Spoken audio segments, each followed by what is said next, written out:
Hello, loved ones. I hope you're doing well in the Lord.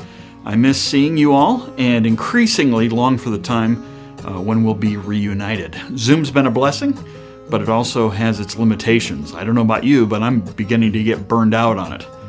So today, I did something different. I had a meeting scheduled with another individual, but rather than meeting on Zoom or talking by phone, we met at a local park.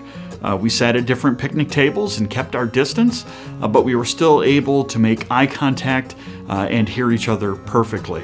So I'll be doing that again, especially now that the weather is warming up. Physical health is important, but emotional and spiritual health are also important. And we need a certain level of face-to-face human interaction for our emotional and spiritual health.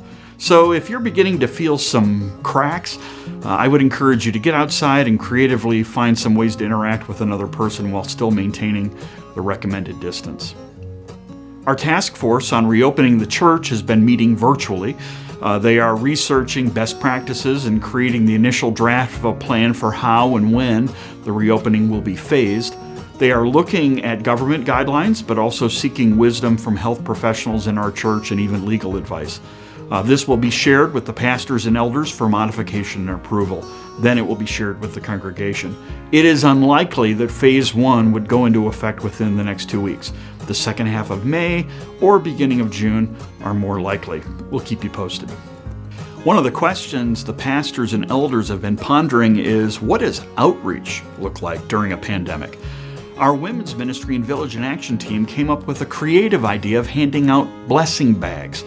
So they are assembling some bags with goodies. If I understand it correctly, each lady of the church gets one bag to keep and another to give away to somebody else who could use some encouragement. These will be distributed next Tuesday and Wednesday. You can get more details if you keep reading down in the e-newsletter. So ladies, ask the Lord to reveal the person in your life who could most use a blessing right now.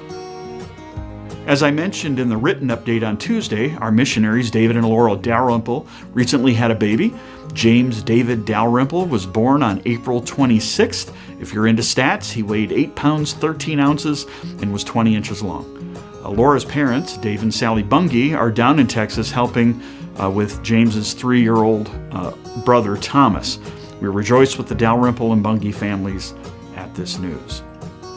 We're continuing our new sermon series, Firm Faith in Turbulent Times.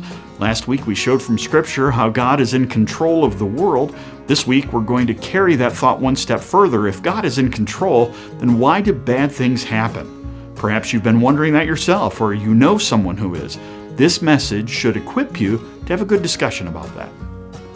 Since this Sunday is the first Sunday of the month, we will be having communion again in our homes. Please set aside some juice and bread if you have them. If not, it's okay to find a suitable substitute. Just keep it reverent. We will be encouraging the congregation to take part in a benevolence offering, as is our custom. You can give online to our Deacons Fund, which helps people within our congregation who have financial needs, or you can give to our Disaster Relief Fund, which helps people outside our congregation. This month, the money raised in the Disaster Relief Fund will be sent to our sister congregation, Corona de Amor, in Palatine. This predominantly Hispanic congregation has been hard hit economically by the pandemic. So we would encourage you to participate in that offering if you're able. Because of the pandemic, our congregational meeting, which normally would happen the third Sunday of May, has been pushed back to June 14th.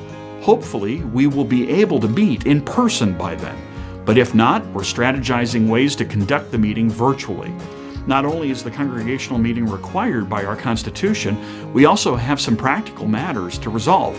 Approving the 2021 budget, approving the nominating team, which will identify potential elders, deacons, and officers for next year, and approving a minor change to our Constitution.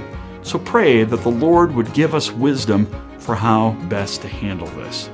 That's what I've got for now. If you have a need, do not hesitate to let us know. Or if you'd like to talk with a pastor or elder, just call the church at 847-381-5221.